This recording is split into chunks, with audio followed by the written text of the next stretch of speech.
My name is Sabina, and I have graduated the sports management program in January. And previously, I have studied on AP, Service Hospitality and Tourism Management.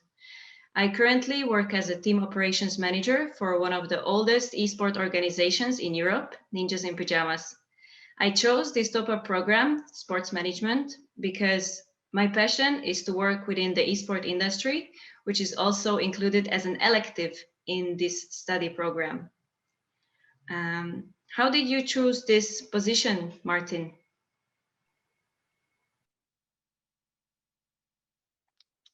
Hello and hi, thank you. Yeah, my name is Martin, and opposite to Sabina, who graduated this summer, I'm still enrolled in the program, where I'm currently in the end of the second semester.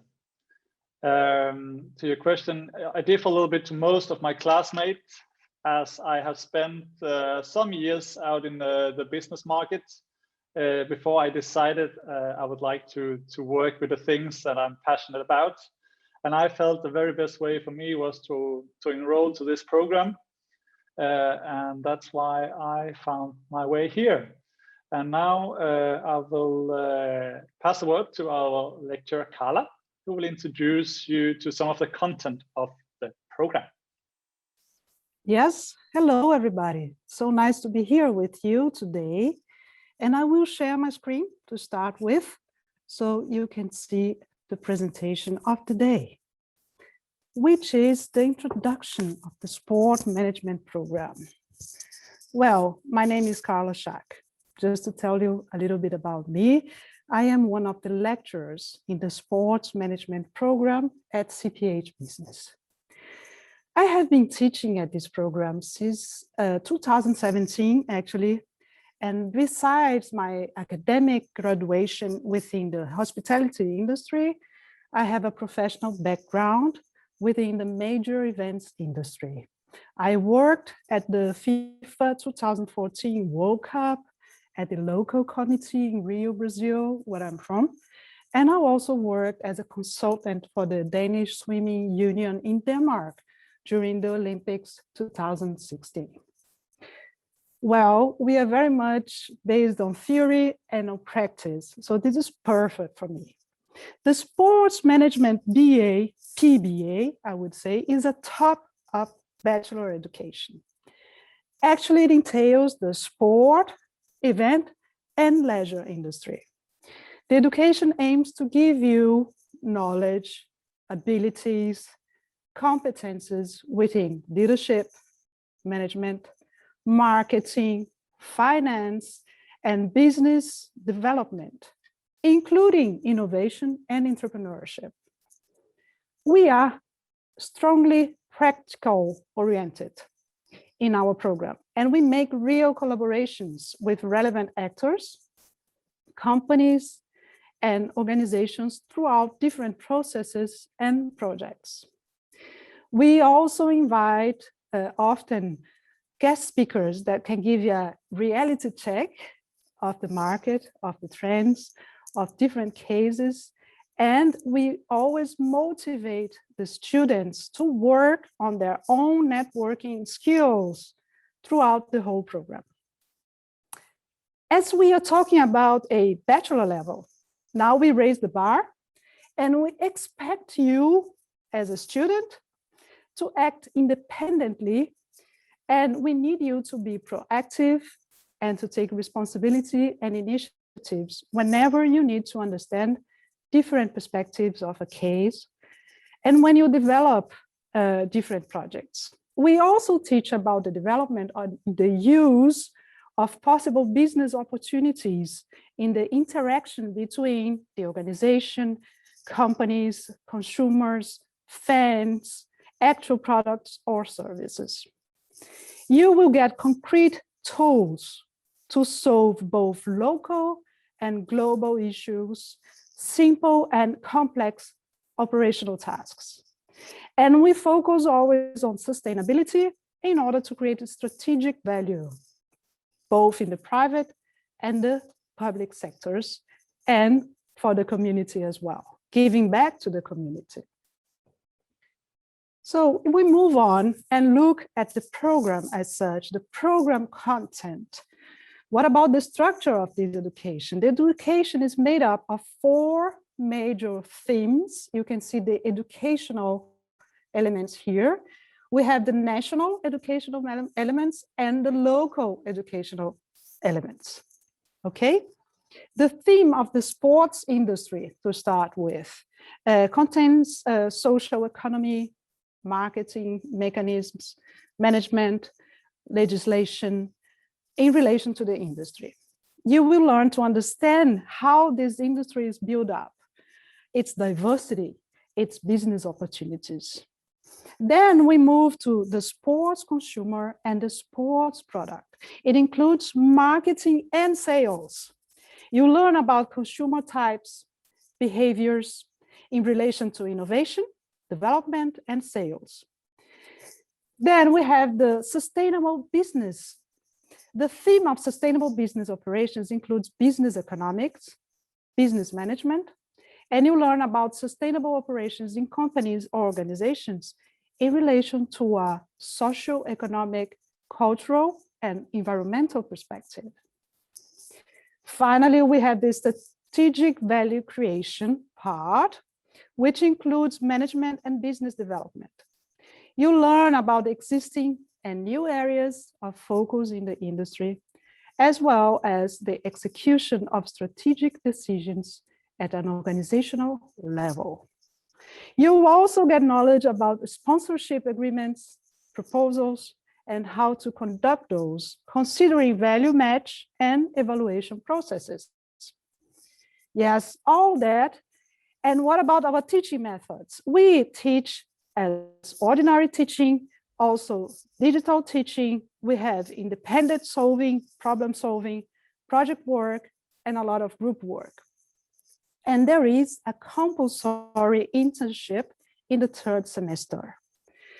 If we talk about examination, I can tell you that we have 5 exams all in all with grades in this program. There is an exam after the 1st semester, then after the elective.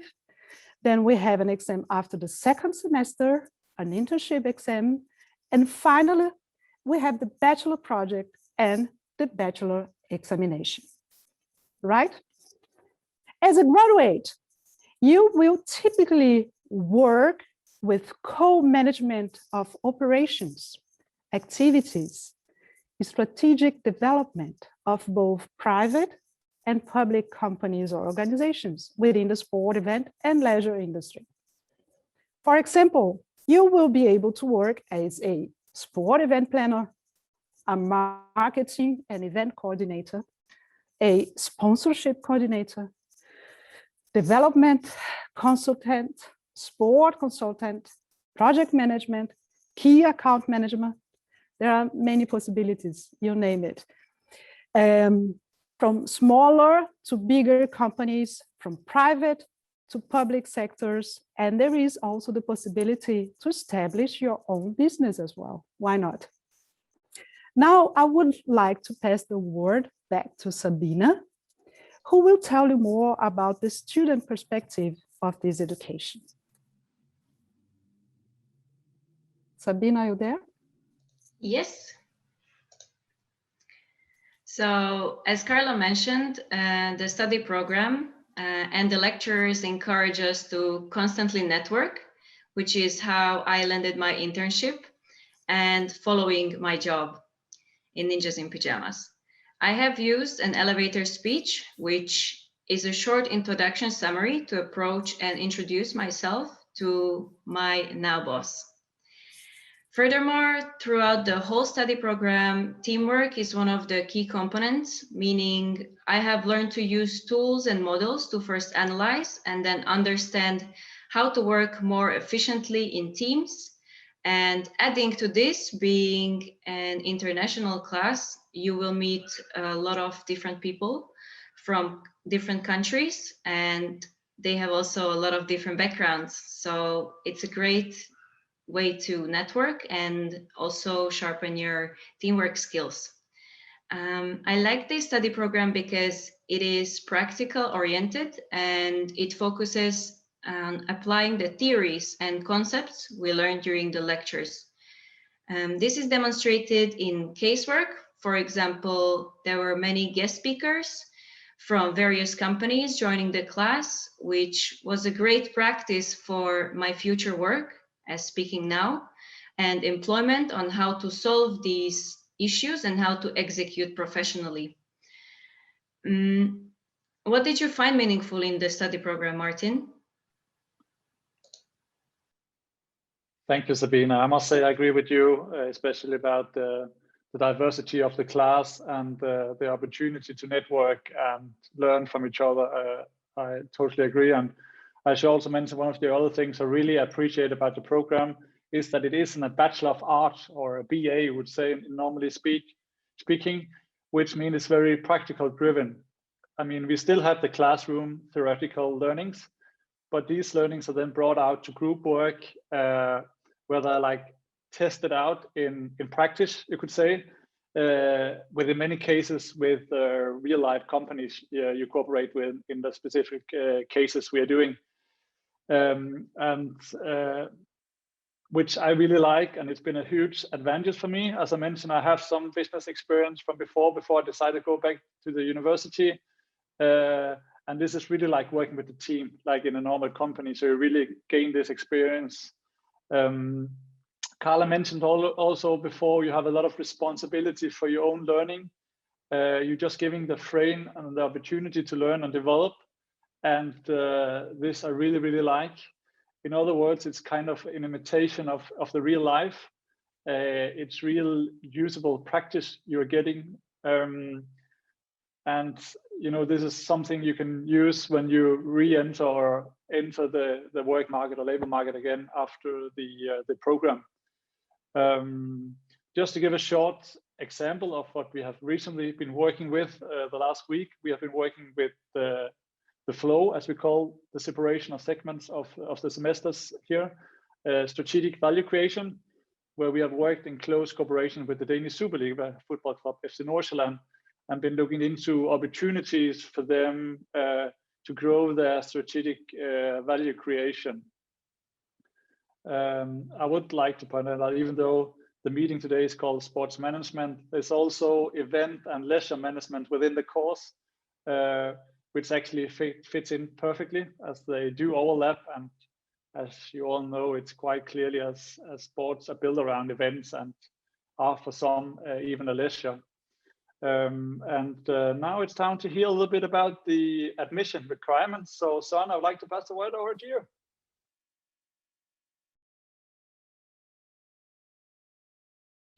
Yes, thank you very much, Martin. My name is Søren Meyer, and I am the student counselor of the program. And I'm going to tell you a little bit about what are the requirements for getting admission to the program. Carla, please click. Yes. We have 3 programs, AP degrees that are for which the sports management program has been designed. It's the marketing management program and the service management program, and also something called Finansøkonomuddannelsen. I think the English translation would be something like financial economist. We only offer that in Danish, this AP degree. But these 3 AP degrees, they give you access to the sports management top-up program. But if you have other AP degrees, you can also apply for the sports management top-up. Your evaluation or your application will be evaluated on the basis of these 3 programs, but we also have other AP degrees represented in the top-up program. So don't hesitate to apply if you think that the program is interesting for you. It's also important for me to mention that we have more applicants than we have seats in the classes. So you will not automatically be accepted for the program. So I recommend to you that you also, when you apply for the program, that you also document some work experience if you have work experience, you could attach an employer's recommendation, for example. You could also, it's also important that you write a motivational letter in which you can explain who you are and what is your background and why are you so interested in sports management.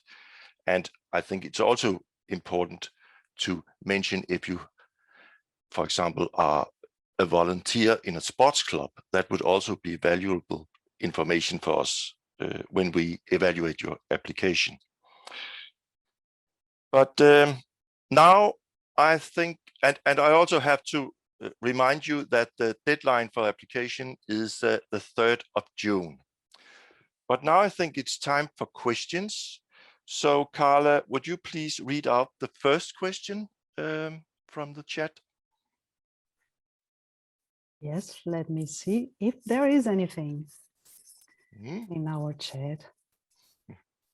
Not yet. I can't see any questions. So we could think about a typical question that comes from always when we have these open houses. Could be something like how we have a typical study week like the students were saying here, we work a lot practical oriented, and which means that we need to have different kinds of programs when we are working. Normally this year, for instance, we have a week which is from Monday to Friday. The Monday we are starting a new project, and then Tuesday we are working groups and having some more of the curriculum in time until Thursday. And then Friday, it's a day where we don't have a schema, but you are still working on that, which means there are many students also working on the side, isn't it? I would say. If I ask Sabina or Martin, you can always do both things. Some students have some jobs by the side and they can do it. But of course, it's a full-time program. So you have to be there and you can expect there's a lot to do. But it is possible to have a job as well on the side. I can see here, when will the decision be communicated to applicants? And that would be for you, Søren. Yes, you will get the answer around the 1st of July. That would be the time when you get a response to your application. So yes, that's the answer. And he's saying thank you. Yes. And then we can see here, so is there no grade requirement, Søren? No, not beyond what I already mentioned. But I think that we could say that the sports management program is a very specialized program indeed, because it is already mentioned by the students and by Carla that what kind of job opportunities they have. But I think it's very important that you also are very interested in sports and leisure activities and these kind of things. So we pay a lot of attention to what are your interests, and why do you want to join this kind of program? Did you do any? Were you volunteer in sports clubs or anything like that? Martin, for example, could you? Yeah. So when I applied, I've been coaching a few athletes and quite engaged myself as an athlete. So of course I put in all these to my application. I'm a triathlete and participate in the World Championship just the year before I applied for the program. So I put in information about I did this just to show up my interest and attention with the program. And I assume this is one of the things helping me to enter the program. Yes.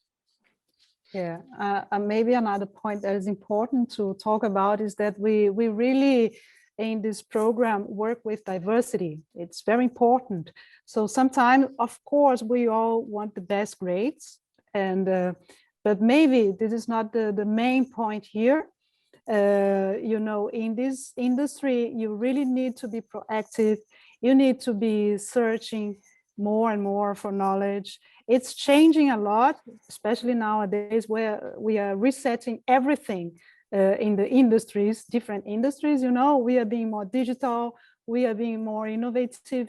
So that's what we expect from you as students when you come in, that you can do something beyond the grades and be engaged in the processes and projects. It's so important what you just said, Carla. It's not just a question about grades. It's about enthusiasm and interests and these kind of things that are important. Yes. A typical question also from visitors when we have open house arrangements is how about group work? Do you have a lot of group work, Sabina, in your program, or are you working more on your own? Could you say a little bit about that? Yeah, most definitely. We were working a lot in the groups, but definitely there was also some work where we had to bring out our own skills and our own input. And there were also some exams where we had to participate only ourselves.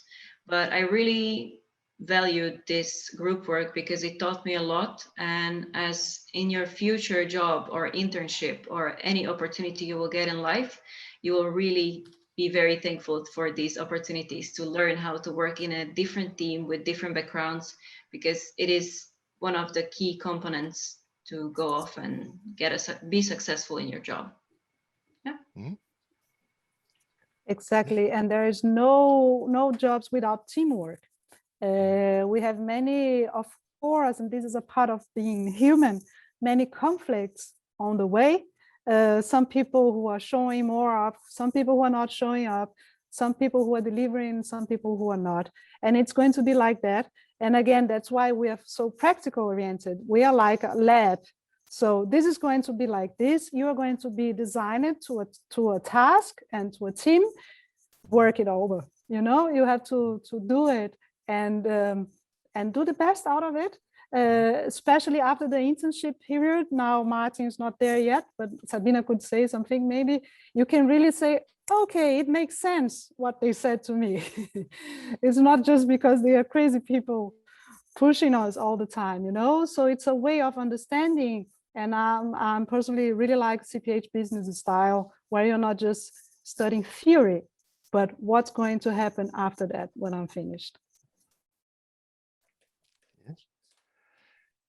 And maybe we could also mention that the program has a very close cooperation actually with all companies in this area. And our students, they have internship at the end of the program. It's mandatory. They must have internship, and all our students, they get internship, and in that way get an entrance into the labor market. Did you, Sabina, what was your internship? Could you tell us about that? Yeah, so I had my internship for the company I am currently working for. Okay. And as I mentioned, I got this opportunity by networking in various events. So there was a great opportunity to just jump head in and take the challenges and take as much responsibilities, which I learned in school in the internship, as it was quite free and my boss was very open to find some department for me to work in. I was very passionate about working with the player teams and the esports players themselves. And that means that I'm very thankful to him as well that he helped me, but I gained these skills mainly in school on how to work with the players, how to manage them, what kind of leadership to use, and so on. So yeah, I think it was very helpful. Yeah, that's true. And I remember all the processes. I have a last question from Christopher here. He's asking, how long is the internship? I didn't hear if you told. It's 3 months. Do you want to say something else? So, because you're pretty much into that. It's 3 months. And while you have your internship, you still have, you will receive the SU. if you are entitled to get SU, of course, you are not getting any wages while you have your internship. And as I said, it's quite easy to, we get all our students, they get an internship. So we don't have any problems with. So Son, I have to interrupt you. The room Yes. is closing in 4 seconds, so we will Yes. have to round up. See you back in the main room. Yes. Yes. Have a nice. People are slowly getting back to the main room. And I just want to say welcome back, everyone. Round 2 of breakout sessions will begin shortly, and in a minute, you will be able to join again. For those of you who already got what they came for today, on behalf of all of us, we just want to say thank you for joining us. Keep in mind that after today, you can still contact us if you come to think of any more questions. As you can see on the slide, you can reach out to us, to our student counselors via Zoom, or you can contact the admission office via telephone or email and so on. And I can just give you a moment to look at this or take a screenshot. Basically, if you are thinking, am I qualified? Or if you have any unique circumstances that needs to be discussed with an employee, then you need to talk to our student counselors. Also, in addition to this link, which is a drop-in Zoom room, you can reach out to them on our website. If you have any questions, for example, about the application process, or if it has gone through, you need to contact the admission office